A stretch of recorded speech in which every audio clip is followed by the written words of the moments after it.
Divine greetings and gratitude. I'm super excited to have you back.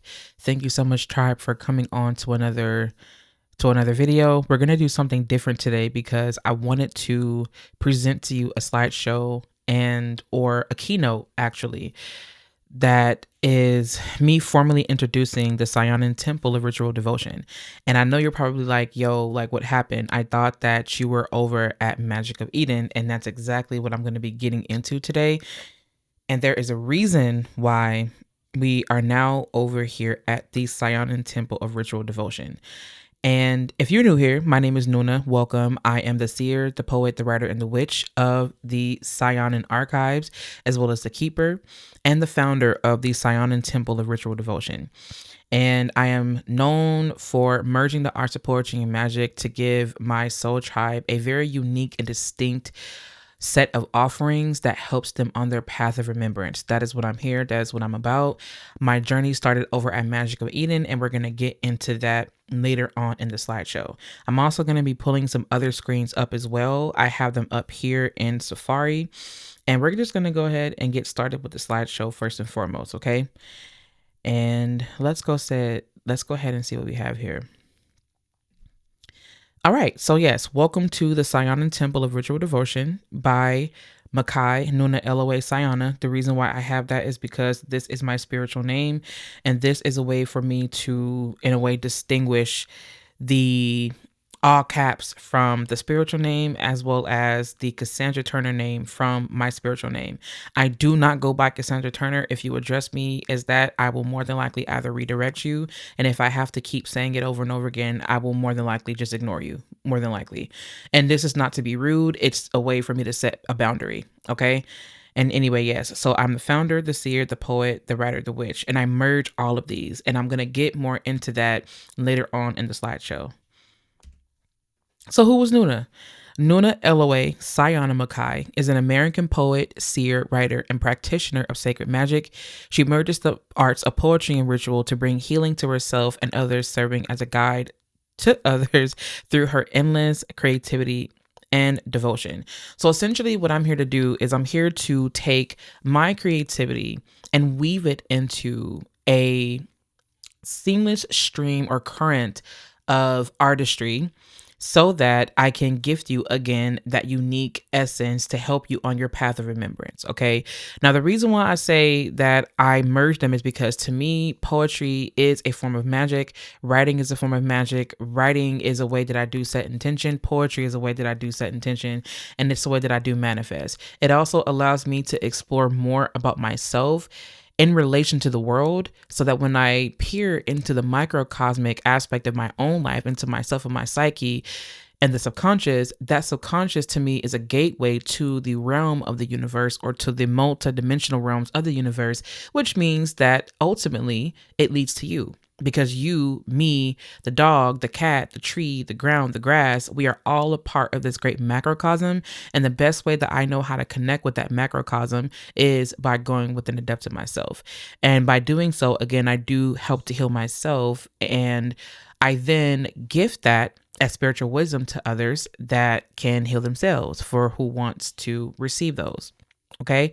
Her work is distinct, layered with occult knowledge, ancestral wisdom, and spellcraft. Each poem is a sacred key coded with mysticism, intention, and revelation to awaken the soul tribe meant to journey with her. I want to ensure that I use my own knowledge and wisdom, but also divine guidance and occult knowledge, ancestral wisdom that lingers within myself, and spellcraft, because I do use spells and whatnot, not only to manifest, but to also expand my consciousness, as well as to help myself understand myself on a deeper level. So when I say each poem is a sacred key coded with mysticism, what that means is that sometimes in my poetry, I'll leave little nuggets of things that I picked up by researching and learning more about the occult and things like that, which eventually is going to lead into the path that I've created, and it's going to get more expansive in the later years or whatnot. But that's neither here nor there at the moment. That will come way later. So yes, the poetry that I write, it's definitely different, especially the things that I do behind the scenes. Sometimes the poems that I write, again, are scattered with occult knowledge, and sometimes they just are completely derived. Like I may be inspired by a book that I read, or I may be inspired by a planet, or I may be inspired by something dealing with the universe or the cosmos and whatnot. And then I weave that into my poetry, give that wisdom to my soul tribe in a way that's digestible and understandable to some people. But even when I do it that way, sometimes it's really in a form of a poem that will make you see yourself at times. So it really just kind of depends, right? And when I say that it's coded with mysticism and intention, it's because I am intentionally showing you and crafting this poem based upon the things that I pick up in a mystical way. Okay. And sometimes I will utilize prophecy or take these prophetic messages that I receive and I will put them into poetry. I'll be sharing more of those things later down the line, and we're going to get into that later in the presentation. A seer since childhood, Nuna carries an elder-like energy with grace, sensuality, mystery, and wisdom. She effortlessly weaves the roles of poet, prophetess, and priestess into her creative body of work. Through her online Etherium, she offers handcrafted spiritual tools for intention setting and ritual, alongside intuitive services such as tarot readings and dream interpretations. All of these things you've already found on the website, which is thesayonanpath.org. And yeah, so essentially, if you don't know, I do have an Ethereum, and we're going to get into that in the next slide. I think after this one, I'm not really sure yet. Okay, so continued. Nuna has been on service knowingly and unknowingly since childhood. Even as a young girl, she was devoted to helping others find clarity. By second grade, she embodied the energy of the Page of Swords, a seeker of truth, a lover of language. She formed her first philosophy at the precious age of 8. I'm laughing at this because when I tell you that early in my childhood, and this is where I'm going to be very transparent in a way that others may or may not be with you. Whenever you hear someone say that they have like 20 years of experience and they're like 30 years old, what they're doing is they're counting since they were like 10 years old. And they say that and they do that because not only does it make them appear to be more authoritative, but it also, or they may be authoritative, I don't know. But for some people, they do that as a flex. For some people, they do that as a way to get them to appear to be more credible. For other people, they are genuinely just counting the childhood years, because as someone who's doing this kind of work, childhood years absolutely matter, especially when you are self-taught. You have to be able to count those years, because if it's just you, especially nowadays, if it's just you who's training yourself, who's devoting yourself, who's guiding yourself, that counts, right? Some people feel like, well, I only want to count the amount of months or whatever that I've been ordained, or I only want to go with what I've been, what's credible, right? Your life experience is absolutely credible. And the whole point of this, right? The whole point of the Saiyonan temple, this religious assembly, is so that we don't have to get any outside external validation or governmental figures involved. Because once they become involved, that's how you start to get tainted. But I'm kind of jumping ahead. I'm going to bring myself back in. Okay. So when I said that she formed her first philosophy at the precious age of 8, well, let's get into that. Her philosophy. The words are out there. You just have to find them. She deeply knew that if she set her intention on finding the right words, she would ace her assignments and help others who needed them too. So essentially, when I was younger, and I've talked about this story before, and I may or may not make a video dedicated to just that on YouTube, I'm not sure yet. But when I was younger, whenever I would have to do a work assignment, I would sit there, especially when it deals with writing, right? Because I began writing at a very early age. I've been given awards for writing and, being at the top of my class and things like that, but whatever. When I was younger, I used to sit at the table, and I used to tell myself, whenever I felt confused or lost, I would tell myself that the words are out there. You just have to find them. So what that meant to me at that time was, okay, let's go look for words, right? Let's open up the dictionary. Let's go, open up a book. Let's go find what words that we want to say to write down this thing, or to write this essay, or to write this creative art piece, right? These are things that I did. And I did it in that way because at the time it made sense to me, because if I was going to help myself, if I didn't have any teachers available and I was responsible for doing my homework, well, then I had to get it done, right? And that was the best way for me to get it done. And it came so intuitively to me at a very early age, but I did not realize that process was preparing me to find, air quotations, find the right words for other people too. So it wasn't just about doing those assignments. It was about utilizing the guide within myself at a very early age to help me not only with that assignment, but also with others who may have needed it. And that bled into the way that I help people, the way that I talk to people, the way that I serviced others. Okay. That philosophy has matured through her intense life experience, ritual practice, and intuitive development. Nuna still knows the words are out there. She now understands with divine certainty that words spoken by the co-creator with confidence and knowingness have the power to create, bend, mold, and destroy according to the will of the co-creator. So this is basically me understanding that, again, at that very early age, I needed to find the right words to create this piece so that I can manifest the best of that thing, right? Getting older and being a lot more intentional, I started to realize, especially getting into magic and mysticism and witchcraft well over 10 years ago, I believe, I ended up understanding that, okay, that's what that's for. You use your words to create. You use your words with intention in a magical way. And that's what led me to understand, of course, that I had the power of manifestation, and not only through writing words down, but also through speaking, right? Through art. Nuna infuses poetry and writing with magic to transcend beyond pain and suffering and to expand her consciousness alongside her soul tribe. With Cancer ruling her third house and Moon in the eighth in Sagittarius, her words have been a home and sanctuary for those returning to their wholeness after deep loss, rebirth, and in need of empowerment and divine wisdom.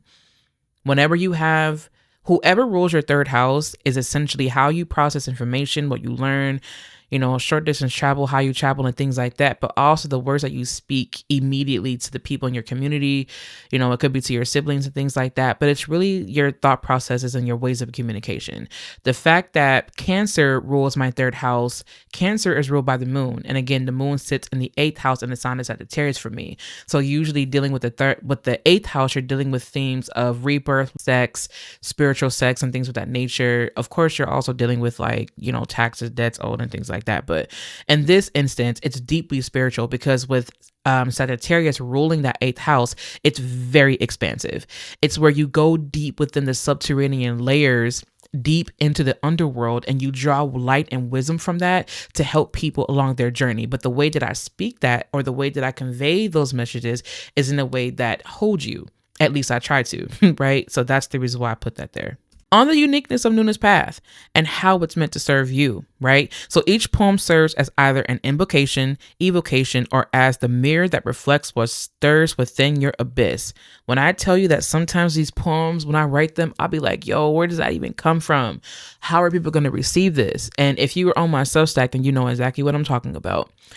And I feel like these poems are meant to help you, right? Poems are forms of invocations, right? Evocations. You invite in the energy, you invoke the energy, you evoke the energy, you allow the energy to clear out, to leave, and things of that nature. Or it's going to reflect what stirs within your abyss, the things that you may not know how to explore or may be afraid to explore, right? Each writing piece serves as an empowering message, a reflection, teaching, or prophetic message meant to help you on your path of remembrance. I know that we're getting a little bit repetitive, but the reason for this is so that we understand that my air quotations role here is to not just be a poet, not just be a writer, not just be an artist, but I use those as mediums, or I use those as ways to give you prophetic messages and intuitive messages and guidance, right? In a unique way, because I'm an artist at heart. And what is witchcraft? What is, ancestor work? What is making candles? What is making oils, if not a form of art? Every spoken word is a sacred current that carries you home to the womb within you. Essentially, what I'm stating here is that whatever I do, whatever I speak, it's meant to bring you back home to yourself. I will never heal you. I will never be able to heal you. I will never be able to do any of these things. The only thing that I will ever be able to do, and anyone for that matter, is give you the information. It's you, right? It's up to you to receive it. And if you receive it, and you say, I'm open to receiving what is for me, then that in itself means that you set the intention to receive the healing. And when you set your intention on receiving something, and you and I are on the same frequency, and we are on similar paths and frequencies, then it's evident that whatever I provide or offer to you, you receive that, it helps you at the end of the day. So it's really about you. And over here where it says the rigor keeps you deep in survival, this was something that I ended up putting on Substack. And I can't remember exactly what it was, but if you're on Substack, you'll see it. Every essential in the Etherium is crafted by hand, blessed by bloodline, and charged by the moon to ensure your workings have the purest intentions and potent energy. If you know how I do things, you know that I work with the energy that's present. You know that I work with astrology. You know that I work with planetary magic. You know that I work with whatever comes creatively to me. You know that I work with ancestors. You know that. Especially if you started off over at Magic of Eden, you already know the current. You already know. If you don't know and you're new here, you will find out. You will know, okay? Every essential is a magical moment crafted to be carried with you for manifestation, transcendence beyond pain and suffering, and to expand your consciousness. Again, the reason why I do create these ritual essentials, it's not just because, or it's not because they are popular. No, I do this because I know with divine certainty and confidence that when you use these things with intention, you are able to do amazing things. You are able to shift your life. And I also want to point out too that it's not even just through tools, because if you're here, I would much rather you try doing it without the tool first. But if you still need that help, that's what the tools are for. Okay. I like trying. I'm a little bit more daring, especially because of the heavy Sagittarius energy. I'm a little bit spontaneous and very daring. So I'll do some stuff and be like, oh, I'm just going to try it. Have no plan whatsoever. Hope for the best. And sometimes, most of the time, about 90% of the time, no, 95% of the time it works. That 5%, I'm like, well, I probably shouldn't have done that, but it's okay, because I'm not going to do anything so crazy as to where it affects my life in a very bad way. Okay. Yes. Everything you use within the Etherium is to be used with respect, reverence, and positive intention. Left-handed elements are used for your protection and preventative measures, reversals, and anything to maintain balance in a way that is just, fair, and divinely aligned with you. I want you to keep that in mind, because some people believe that returning hexens and returning curses and things like that is evil. No, it's not. It's for balance, right? Someone is constantly bothering you and you set the boundaries, you move locations, you got the commercial authorities involved, and you've gotten other people involved to try to help you. And this energy still want to, they still want to do what they want to do. Well, guess what? Take matters into your own hands, because at that point, if you've been dealing with something for years and years and years, right? And I don't know why I feel like I'm getting a message for somebody. Y'all know how I work. And if you don't know, you're about to find out. I feel like this is an intuitive message. If somebody has been constantly bothering you and wreaking havoc on your life, and you've done everything that you could have done, and nothing's working, you have a left hand. Okay? Call in your guides for protection. Call in your beings of light from the highest realms. So you say, listen, this is what's going on. And, you've written the petition and you feel like there's a little bit more work that needs to be done. Go ahead and do that. And sometimes, depending on who your guides are, they're going to tell you, use your left hand, and you know what it means. Because at that point, they already know you've done everything else that you needed to do, and this energy is still doing this. It's time for you to start asserting your will. Okay? Take it as it resonates, right? Because we're not just going to sit here and roll over and turn the other cheek, and all of a sudden, we out here suffering and whatnot, and we just, oh, okay, but compassion, yeah, okay. You keep up with that. I don't want to tell you what to believe in. I don't want to tell you what to believe in, but you can have compassion and you can still do what needs to be done and not get lost in the anger. But that's another lesson for another time. I'm not going to get into that right now. Some poems are inspired by ritual essentials, while some ritual essentials are inspired by poems I've written. So sometimes I may have a poem that I've written and I'm like, wait, this reminds me of this. I'm going to create an oil for that. Or the oil is this energy. If this is inspiring a creative piece for me, let me go ahead and write that down. Let me go ahead and turn that into a poem. It keeps my creative juices flowing, and it keeps me in a space where I'm constantly merging and bending and weaving everything together, because that's just a path unique to me. I love writing. I love magic. I love it all, right? That's me. And not only that, it is really a divine showcase of the things that I'm multifaceted in, but no matter what, it's always going to lead me to helping somebody in some way, shape, or form. All right. Every transmission is a download received from source, Nuna's life experience and wisdom, or energy picked up from the collective. She has worked to discern what is for her versus her soul tribe and will only share what is meant to be of value for others. If you listen to the readings on YouTube, you will know that I tell you that I do the best that I can to discern what is for me. I will leave that out unless I'm supposed to share it with you. Okay. You know that if you listen to the readings on YouTube, you can subscribe there if you're not subscribed yet. Every prophetic message shared is meant to help humanity stay informed in an intuitive way, being that we all exist in a womb of potential. She will always hold herself responsible for what she says while allowing others to hold themselves responsible for what they choose to believe and receive. What this means is, I will be careful with what I say. I will not censor myself, but I will be careful with what I say. I do not believe in fear-mongering for the sake of clicks. Do not believe that, will not do that. I never have done that. In fact, I've kept some prophecies private because I did not want to lump myself into rage bait, or I didn't want to lump myself into this idea that I have to do this for this, for people who do things like, oh, I know that this is going to cause attention. Let me say this because I know that fear is going to keep them commenting. I don't do shit like that. To me, it's predatory. I'm going to leave that there. It can be very predatory because you know that people are going to be they're sensitive, and you're preying on that sensitivity because you want to gain something from that. To me, that's predatory. I don't fall into that. I don't care how anyone else looks at it. I see it as being predatory, and I do not stand for that. Yes. So anyway, you are still responsible for what you believe. So if I say something and you believe it, right, that is up to you. I will only be responsible for what I say. Okay, this is the reason why I don't want to lump anything in with commercial activity, because if I do that, then it's too regulated and I ain't got time for that. But we're going to go ahead and get into that in another slide. The offerings Nuna provides are not meant to replace anything given or provided from any commercial system. She maintains her own spiritual, personal, emotional, psychological, and all other forms of authority. She encourages you to do the same. There's a reason why I'm saying that. Okay, there's a reason why I keep mentioning anything given or provided from any commercial system. I say that because I'm going to reveal that to you in another slide. I ain't going to say it right now. Okay. And these are just some pictures that I took because I really like them.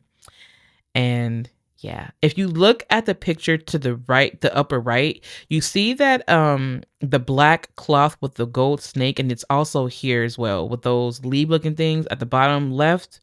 At the bottom right. Yeah, that's my favorite cloth. There's a reason for that. I actually had a dream one time about when I asked about who my ancestors were, and then two snakes came to me. It was so crazy. Well, first it was the black jaguar thrice, came to me thrice. And then it was I asked again, I think it was months later, and then I was shown, or no, I wasn't shown anything. A snake came to me, this primordial snake. I'm not going to get into that. I'm rambling. I'll get into that in another video. Can you tell that I'm excited? I'm really excited.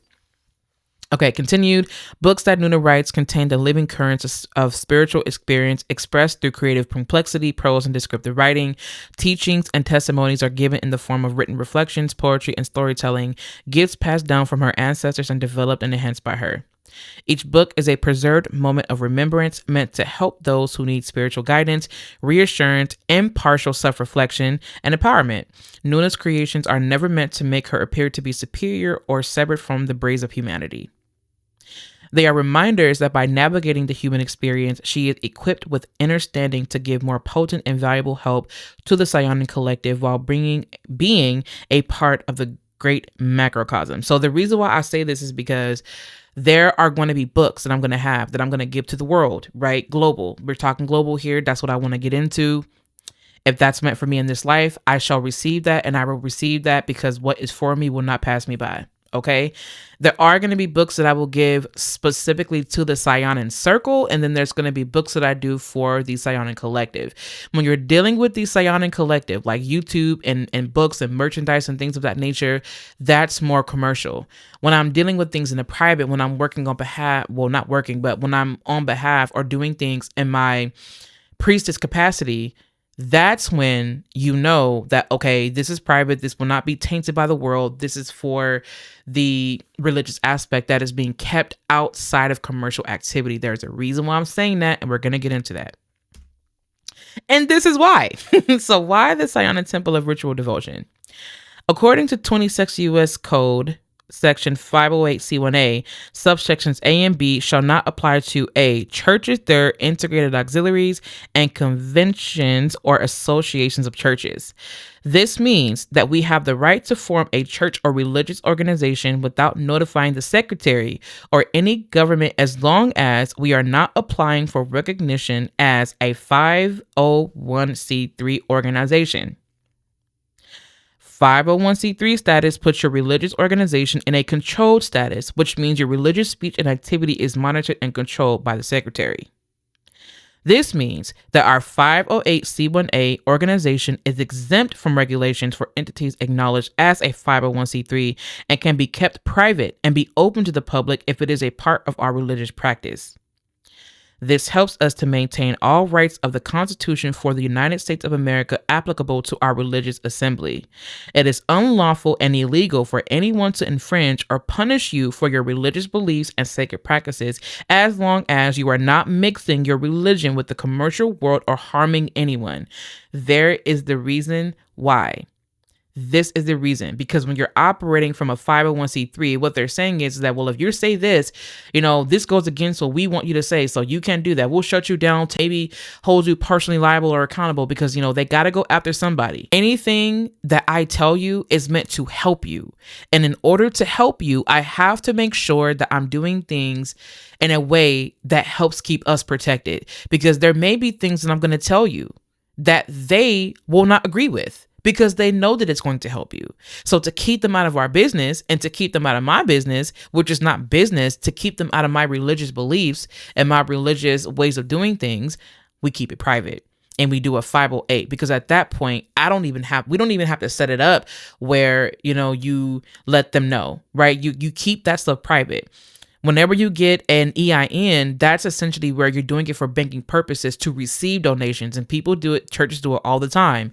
But depending on your foundation, depending on your structure, they can do things to regulate you. So if you're doing it and you are forming a 501c3, you can end up being censored. You can end up being controlled. You don't want that. I don't want that. Maybe you do. I don't know. I can't tell you what your path is. But for me and the Saiyonan Temple, no ma'am. No, ma'am, because this system is not designed to truly help you. It's designed for the people who want the best of the benefit, right? It's designed for them, okay? Not only that, there's so many things that we can get into that I don't know if I'm going to get into right now, but I may make it a part of a curriculum that I'm currently creating. I'm going to jump that little nugget right there. I'm not going to get too deep into that.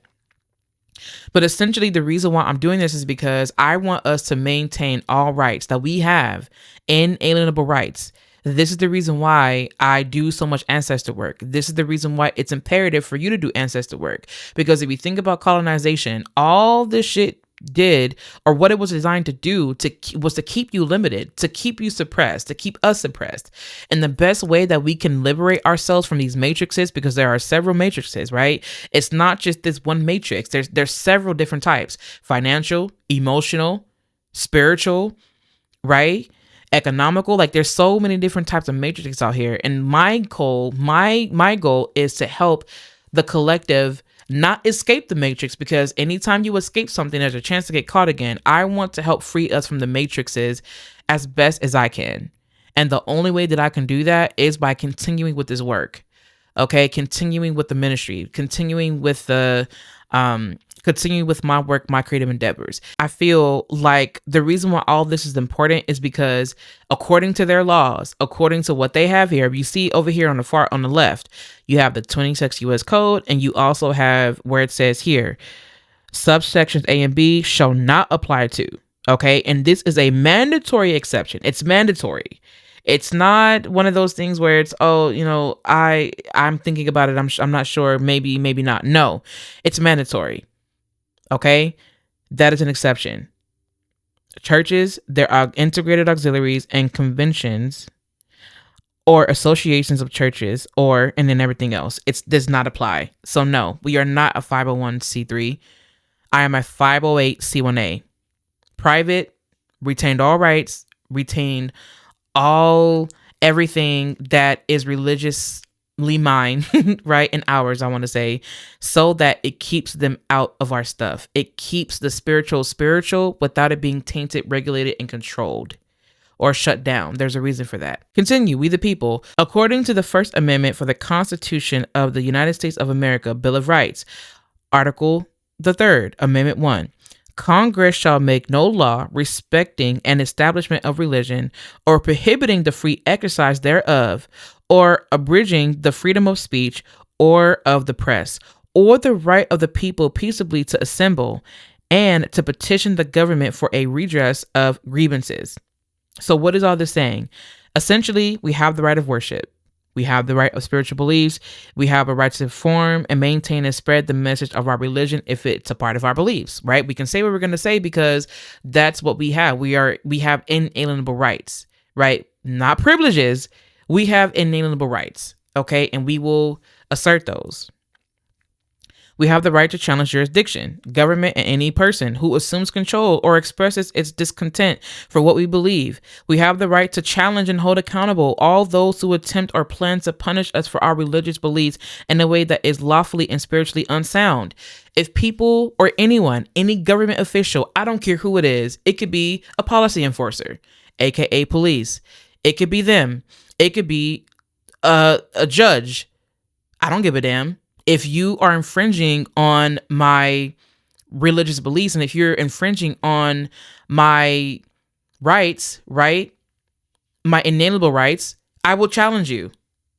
I will challenge you as long as I know what I'm talking about. As long as I know that I'm not doing anything illegal or unlawful, I have nothing to worry about. I will challenge you.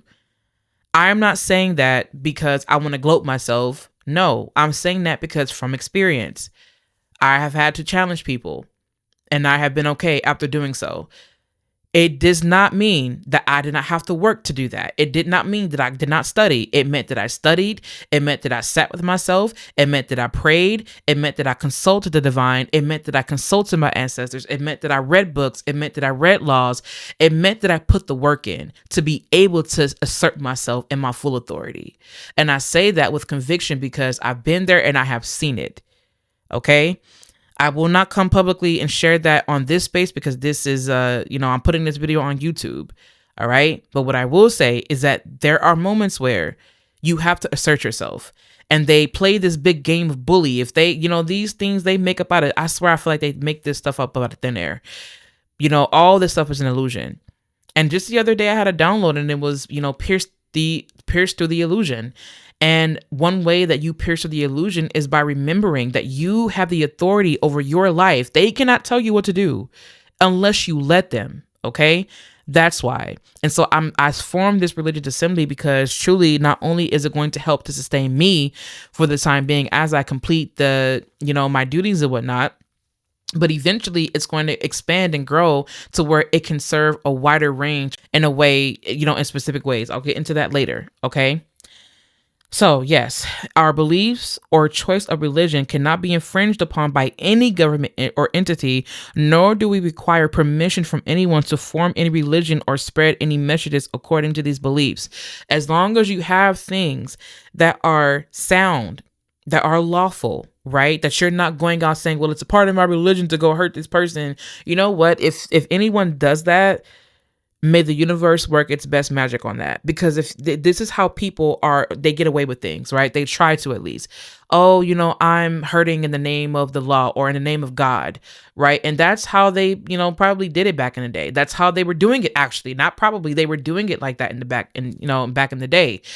That's not what this is. We do things here that are fair, and we do things here in a way that supports the collective, not harms it. Okay? And I feel like as someone, I know that if someone else believes something and you know what to challenge, if you know what to hurt someone, you can challenge that. It doesn't matter what it is. Oh, I'm doing this because I have, this is my religious right, so I can do this. You can challenge that because you have the freedom of speech. No one can take that away from you. You can challenge it and you can use your religious beliefs, right? As well as reason, rationality, and logic and things like that, of course, paired with your intuition to challenge that.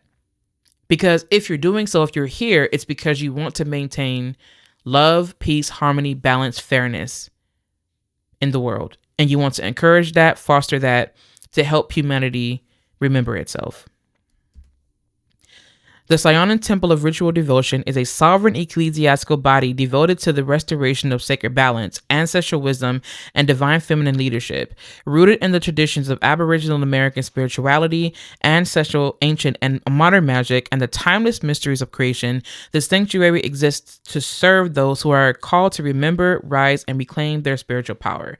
This was something that I wanted to mention in the other slide. Let me go back to it. Is it this one? Wait, which one is it? Nope, it's this one. I wanted to mention that whenever you're doing things like this, right, like when you have your religious assemblies, if you ever had to go to court or if you've ever been to a church, I want you to look at the structure. You have a pulpit, and then you have the pews, right, where the people sit. You notice the structure? Because when you go to churches, not only are you dealing with law, but you're also dealing with the Bible. You're dealing with their religion. That's the reason why when you go there, they make you swear on this Bible. Well, I ain't swearing on shit because I don't need to do that. But, and not only that, I'm also not going to call in that kind of energy. Okay. But they do that because that's how their systems are governed, right? They have this system where they have the church, and then they also have the bank, which truly is what the courthouse is, right? Especially if you don't know who you are, right? They summon you, right? Like, why do they use all this biblical language? They summon you to court. And then you have the judge, which acts as like a pope. It acts like the middleman between you and the Most High. You have a direct link to the Most High, and you have every right to form what you are going to form to keep yourself communed and in contact with the Most High. You don't have to go through anyone. I mean, you can go to people like me and other intuitives and psychics and whoever else to help you with things that you may not understand, but you have the connection because you are source. And see, they know that, but they use this as a way to continue with their agenda, to keep you trapped, to keep them in authority, because they assume that you don't have authority over yourself, but you do. And when you go back and you reclaim who you are, when you go back and you know who you are and you put that on paper and you do this to the best of your ability and you stand on that and you know how to assert yourself, what can anybody tell you? What can anybody tell you?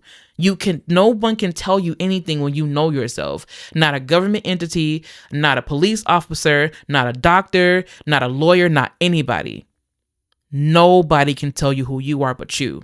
And that's the reason why we do this. That's why I'm doing this here, because their system is set up in a very specific way. They deal with Saturn energy. It's a lot of Saturn energy. And with me working with Saturn, the way that I work with Saturn is by reading law books, is by reading the Constitution, is by reading the way or figuring out and studying how they structure things. It's Saturn, right? That's Capricorn energy.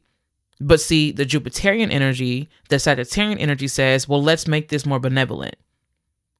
Because that also deals with politics, but I don't get into politics. I get into the more spiritual aspect of it. I get into the compassionate, the more fair, the more buoyant when it comes to teaching and things like that. And this is another reason why I'm merging these things, because I want you to remember, and I'm going to do this, and I'm probably going to sound like the record that no one wants to hear because it sounds broken. It's playing over and over and over again. It's like the song on repeat. I'm here to help you reclaim your sovereignty and stand in your authority. And I will do so by any means necessary, as long as I am within or I'm guided by the divine. I will continue to do so. Okay, rant is over. All right, founding of the Saiyonan Temple, EST 2025, Nuna LOA Sayona Makai.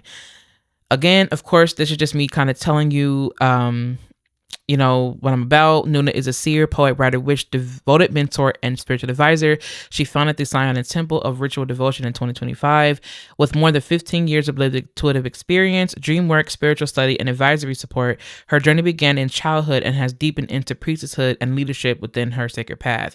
That's the reason why when you hear some people say, oh, I've got about 13 years of experience, I've dedicated my life to this, I've done this and that, it goes deeper than just a number. It means that, okay, I've been doing this since a child, and that counts, because most people on this path will more than likely go through things as a young child, because the initiation begins when When your life begins, really, some people are born into these things. They're born into these families. For some people, they're born into what they call cults and things like that. This is something that's within your bloodline. It's you just have the magic and the power. So it's deeper than just you saying, oh, I'm going to slap this on there because I want to make myself appear to be more authoritative. No, you're saying that because you truly do have a lot of experience and your childhood matters, especially when you are self-taught. Okay. Her mission is to weave poetry, wisdom, and magic into offerings that support remembrance, healing, and spiritual awakening. Okay. The Saiyonan Temple of Ritual Devotion was founded as a sacred space dedicated to offering Nuna's soul tribe love shaped through artistry, poetry, ritual, and magic, support for those walking the path of remembrance and returning to themselves. With Saturn and Aquarius in both tropical and sidereal astrology, and a powerful ninth house stellium spanning Capricorn tropical and Sagittarius sidereal, Nuna walks closely with Saturn and Jupiter, masters of discipline, expansion, spiritual authority, and consciousness. Her life has been both weighty and blessed, which I meant to put blissed. I didn't mean to put blessed. Rich with profound initiations that she alchemizes into tangible wisdom and living transmissions to leave with humanity long after she has passed on. She works intimately with her fathers, fathers meaning Saturn and Jupiter, ensuring she remains rooted in spiritual integrity, compassion, kindness, discernment, and deep care for those she teaches and guides. I also want you to know too, because you are coming at the very beginning stages of the Saiyonan Temple and the structuring of it and things like that, I have to tell you this now. What we are doing now is going to help to sustain me for the time being. Okay? As I show up, giving you readings and doing things of that nature. Okay? That is what it's going to do. Once we start to expand and once we start to evolve and we have bigger numbers, I have a plan for that. I cannot say everything right now. I'm setting my intention for it. I need you to understand that I am not lying to you. I'm being upfront. I'm not going to be, this is not me being petty, but I'm not going to be a pastor that makes you pay tithes and offerings and makes you give an over amount so I can go buy a Bentley or a Mercedes. That's not what this is. It is not that way, and it will never be that way. If I feel like I want to have some toys, that's what LLCs are for. You don't do that. What this is for, right? And you can check whatever laws and regulations or whatever it is within your state or whatever, then that, you can do that. For this, for example, right? This is basically, this church is supporting me as I support it. So this is my way of doing a give and exchange, okay? I will also support the community. Let's just say, for example, if one day I decide, it's a part of my religious beliefs to go feed people who may not have a home, right? It's a part of my beliefs. I can do that, right? You can't regulate that. You can't tell me not to do that. This is a part of my beliefs, right? Let's just say if I decided that I was going to do, we all come together, we put money in, whatever. Okay. Oh yeah. These kids, these marginalized kids, they need backpacks and school supplies and things like that. Well, you can't tell me not to do that because guess what? It's a part of my religious beliefs. I can do that. If I want to help the community, I can do that. I can do that. And you're not going to shut that down because you want them to be homeless and you want them to be suppressed. No, you're not going to do that. So I feel like that's another reason why I created it. So anyway, I am so excited, y'all.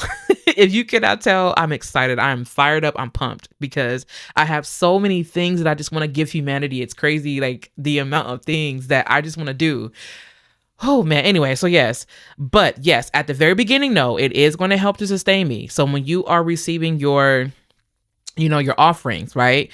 Your readings, you're receiving your ritual essentials and things like that. Understand that I'm working on behalf of the collective, absolutely. But these are things that will help to sustain me as I continue to show support to the collective.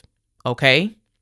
The difference between me and between what you may see or what you may be accustomed to is that, some people may say, well, shop my spiritual shop and shop my this. And I don't want commerce touching my shit. Like, that's just what it is. I don't want commerce touching my shit. I also feel like when it comes to the spiritual aspect, I've also been instructed by my guides, by the divine, by my ancestors to keep that stuff separate and not tainted by commercial activity. So I'm going to stand on it. I don't want this stuff tainted and touched by the commercial world, and I'm going to keep it that way. Things that will be touched by the commercial world are where we're going to have LLCs. That's different. I'm not getting into that right now. It's not important. When that time comes, I will let you know. And here it is. My journey started with Magic of Eden back in 2019, but I was called to expand, which led me to founding the Saiyonan Temple of Ritual Devotion. This is a space where our magic will live. I am no longer going to be doing anything dealing with Magic of Eden. That stuff is leaving. I'm actually in the process of transferring the downloads, the prophetic messages and things like that over from Magic of Eden over to a space where you guys can see, because I have given prophecies over the years that have come to fruition. I have given intuitive downloads and things of that nature that I'm going to put on our new Instagram and things of that nature. We all have a journey. It just so happens that mine was with Magic of Eden for like 6 years or however long. And now we are over here with the Saiyonan Collective. And I'm excited. So you may think of this as like a rebranding. I don't want to call it a rebranding. I'm just calling it a shift in, I don't want to say careers, but a shift in alignments. I had to be more aligned, and with my way of becoming more aligned is by doing it with the Saiyonan Archives, the Saiyonan Collective, the Saiyonan Circle. That's what I'm doing. And yes. Okay, here we go. So, oh yeah, by the way, if you look at that chart over here on the right, this is what I was talking about. This is my actual chart. So you see that clusterfuck of planets right here, right? In Capricorn, the midheaven is not a planet, but can I expand this? No, I cannot. If you look over here, right, you see that, again, that cluster of planets. You have Mars, Venus, the sun. Who is that? That's Neptune. You have Mercury and you have Uranus, all in the sign of Capricorn in the ninth house energy. You cannot make this up. Like, this is what I mean. Saturn energy is an Aquarius in a 10,000 whole signs. If the original ruler of Aquarius actually is Saturn. So when I tell you that I cannot get out of this, of Big Daddy Saturn, I'm not getting out of Big Daddy Saturn. He's like my father. Like, Saturn is my dad. I got 2 daddies and a mama. My mama is my mama is Venus because of my Taurus rising, as you can see, the ascendant. And I got 2 daddies, and it's Saturn and it's Jupiter. So I really meant that when I said that. So no matter what I do, I'm going to do something where I'm going to leave humanity with something. And it's going to be something that people can benefit from long after my body perishes. I'm planting seeds now and I'm getting it done now. And that's the chart. So anyway, let's go ahead and move forward. Nuna understands that has long foreseen humanity's eventual return to community-centered living, the reawakening of human connection, collective care, spiritual interdependence, and meaningful belonging after the declination and destruction of the old world and patriarchal systems. If y'all are new here, go back. I have videos. I have a podcast available to you that I can link down in the description box, because I believe I'm posting this on YouTube as well. And yeah, things are there for you to go back and look at and listen to, because there are things that I did see. Okay. The reawakening of human connection, collective care. Okay. I said that. So she also foresaw the rising return of matriarchal figures and leaders, the resurfacing of women and feminine embodiments standing firmly in sacred authority to restore divine feminine balance in the world. Nuna proudly stands as a part of this magnificent moment in history. Yes, magnificent moment in history, because as predicted, there's going to be a lot more women, a lot more divine feminine embodiments, a lot more matriarchs coming back as things become more balanced. This is what we've been missing. The matriarch has returned, honey. The matriarch is back, and we are empowered, and I'm happy. I'm glad. I'm excited, and I'm really just happy to be sharing this space with you. And I'm happy that there are more women who are coming to the forefront saying, this is the truth. This is the light. I allow myself to be a source of guidance for others in a way that is balanced and not treacherous or not predatory or suppressive. Okay. Through her devotion to the divine, to herself, her ancestors and tribe, her coven, her family, and the greater collective, Nuna remains committed to reminding the world that love is the path back to origin, that through love, humanity remembers itself beyond the pain and suffering. Nuna knows we're returning home to ourselves, and she gives herself in divine ways to ensure she fulfills her life mission to spread peace, teach, and serve the collective through the divine. I have been about that. I will always be about that. That is what I'm here to do. And I'm also going to have fun along the way. Maybe a little fame here and there. Who knows? I really don't know. But, if it comes with the territory. To be honest, I would rather just have respect and reverence. Fame is fleeting. I would rather just have reverence, honor, love, respect, adornment, of course. Adornment, of course. But the reason for that is because as a divine feminine spirit, as a divine I'm actually divinely feminine and masculine, but anyway, I'm a non-binary soul expressed in feminine form, as I like to call it. But anyway, my divine feminine does love to receive adornment, especially because of that Taurus rising. Yes, honey, I'm all for it. Now, as you can see here, there is another cluster of planets here sitting in Sagittarius. You have Mars, Venus, the Sun, you have Neptune, Mercury, and Uranus in the 9th house. And of course, Saturn is still in Aquarius, this time in the 11th house. So on a soul level, right? Because sidereal does deal with the soul, it deals with the mind and things of that nature. Tropical is more emotional, it's more egoistic, it's more me, let me understand myself. Sidereal is more like, this is your soul, this is your life's purpose, this is what we're going to do. So my life purpose is regarding a lot of higher wisdom. That's the reason why I'm doing it this way, because in time, as the more that I progress, I'm going to leave something. And I've received prophecies from myself, and I've also received other things from others that I'm not going to put here. However, if you notice, this is not just the house of travel. The 9th house, yeah, it deals with travel, but it's also cosmic travel. It's also higher philosophy. It's also higher wisdom. It's also a connection to the higher realms. This does not make me special. It just makes me unique in my own way. And I utilize this in a different way. This deals with publishing. The 9th house deals with written word. I want to say doctrines being spread. It kind of also deals with politics and the father figure and things like that. But in a way, the way that I'm expressing it is through divine wisdom. And I give that to you to help you transcend beyond the suffering, right? Because if you go back here to the tropicals chart, you see here, I've got Pluto in Scorpio as well as Jupiter in Scorpio in its 7th house. So I'm here to draw wisdom from the deeper realms, especially with the moon being here in the 8th house in the sign of Sag. This is the energy that says, I'm going to travel to the depths of the underworld, bring light, and help you understand the reason why you feel like you're suffering and help you find the way out of it. That's essentially what I'm here to do. It's written all over my chart, and I give you messages and downloads and prophetic messages according to what I find. That's the reason why I'm a seer, right? But I'm not here to see you so that I can receive fame and stuff like that. That's not important to me. What's important to me is that you see yourself so that you can remember who you are. That's the point. That is the point. All right. Your sovereignty is an expression of the divine singularity. No beast, no system sustained by that beast, and no condition holds the authority to confiscate your individuality or sovereignty unless you grant permission. Therefore, awareness, discernment, knowledge, and applied wisdom are non-negotiable. They stand as guardians of both personal and spiritual freedom. Applied knowing, held with unwavering confidence and clarity, stands as a divine pillar for your eternal empowerment. By Nuna Khai.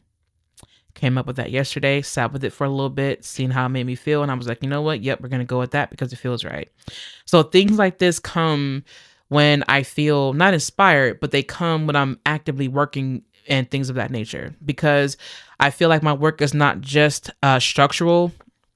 It's very much intuitive, and things that are structured do take a lot more time. Things that come intuitively are, they're more free flowing, and I'm able to share things like that on the spot sometimes and just kind of share that whenever I feel that I see fit. But anyway, yes, this is the bibliography, right? lawcornell.edu. You can click on these things if you were to download this and whatnot. I also have this available on the website.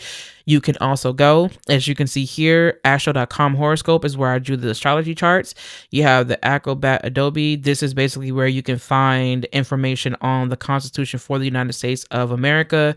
And then, of course, I have my own links down here that you can find me. Saiyonan is a home space.